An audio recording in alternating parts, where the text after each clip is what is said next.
While you expected pitching to be the strength of the 2018 team with sound batting principles, the offense has been very productive lately, averaging 11.2 hits and 7.4 runs per game in the last week. What do you think of the bats coming alive and how it helped get a conference win at number 22 NC State? Yeah, I'm excited about what the lineup's doing. We had some guys. The thing about we thought the strength of the team would be the pitching and defense. That's how we tend to be built. And we thought we could be offensive. It was just guys that hadn't done it consistently yet or hadn't done it a ton. So we were depending on guys like Cunningham and Baldelli and some of these guys that we thought going into the year had a chance to be really, really good players. We just weren't sure how they were going to be able to do it consistently yet. Now they're really proving us right that we thought they could be very good offensive players. So you have some of those younger guys coming up. You have what Chris Gallen's doing, which is really fun to watch. He gives us some real excitement in our order. And the thing that's most exciting about that, NC State's the number one offensive team in the country right now, and we outscored them this weekend. And we only got out of there with one win, but we matched up with them pretty well offensively. They have more power than we do. I think we have a little bit more speed than they do, but that's it. NC State's one of the more impressive lineups I've ever seen, and we slugged with them. So there's a lot of really good things, and that's also, Gian hasn't heated up yet. Jake Alou hasn't heated up yet. So there's even more in the tank for this lineup, which is exciting. Right-hander Brian Rapp continues to give you dominant performances in his Sunday starts. Talk about his development and what you see from him on the mound. Yeah, he's grown into the guy that we all believed he would be. I think dominant's a really good word for where he is right now. And it's something awesome having him on Sundays. Sunday is such a big game. They're all big games, but you even look at this past weekend where you lose the first two, and we feel really confident going into Sunday with Brian that we'll get out of there with a win. And it can go either way, right? If we split the first two, then you have Brian giving us a chance to win a series. Or if you have a weekend where you win those first two, you have a chance to sweep a team, you get Brian throwing. So the team loves having him on Sundays, and we always believed he could be a dominant ACC weekend starter, and it was just letting him grow and develop into that role. And we saw it in flashes last year, and now we're really seeing it a lot this year. And I'm excited to see his next. I think it's 10 starts he has left. Chris Gallen has emerged as an offensive and base-running threat. He leads the ACC in batting average, on-base percentage, and stolen bases while just a freshman.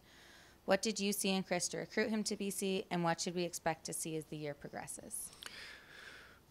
Well, the first thing that jumps out with Chris is his speed. It's a combination of speed and quickness, meaning it's first step quickness and high top end speed, which makes him, a threat on the bases at any time he's out on the bases. We thought he might need a little bit of time offensively to kind of get his feet underneath him. And we thought this was, he didn't think he was going to lead the ACC in hitting, but we thought he could be a really, really good offensive player. He just might need a little bit of time. And he's showing that he doesn't. One of the more impressive things, he's only struck out 4 times so far this year, which is something that makes you believe that this is real. And we all believe it's real. And we thought he might need a little bit of time, but, we put him in the lineup 6 games there and 5 games. It wasn't like we thought he needed a couple of years. We just thought he was going to need a couple of bats to get settled in. And the thing that's awesome, too, about Chris, what he gives us is the energy and excitement and joy he brings to playing the game. The boys just feed off it. They love when he comes to the plate. Besides the fact that something cool and something exciting can happen every time he comes up there, he loves this game so much, and he loves playing it. He has so much fun playing it, and he's so much fun to have on the bench, on the field, to be around. So the guys are feeding off the excitement that he gives us, but they're also feeding off of how much he loves playing this game. The Eagles travel to Virginia to take on the Cavaliers this coming weekend, a perennial NCAA tournament team. What can we expect in this series in Charlottesville? Well, this is you talk about perennial tournament team. They won a national championship, I think it was 3 years ago.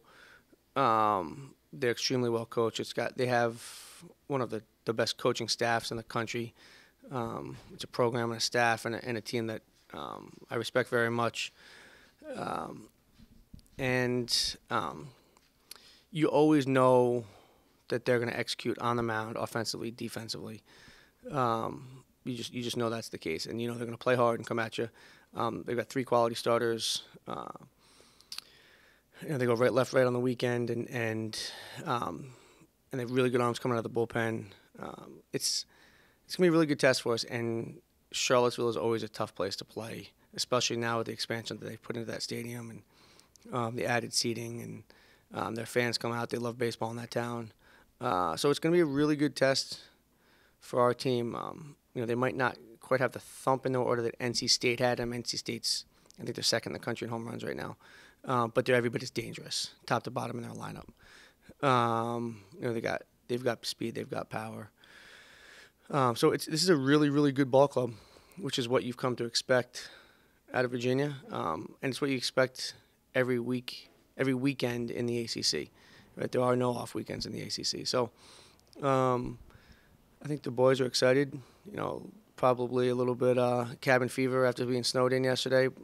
They probably could have used a day off at this point, though. We're excited to get back out to the bubble to practice. Head down to Charlottesville tomorrow. We'll practice on their field tomorrow like you always do on a Thursday night. And then we're excited for 3 ball games down there.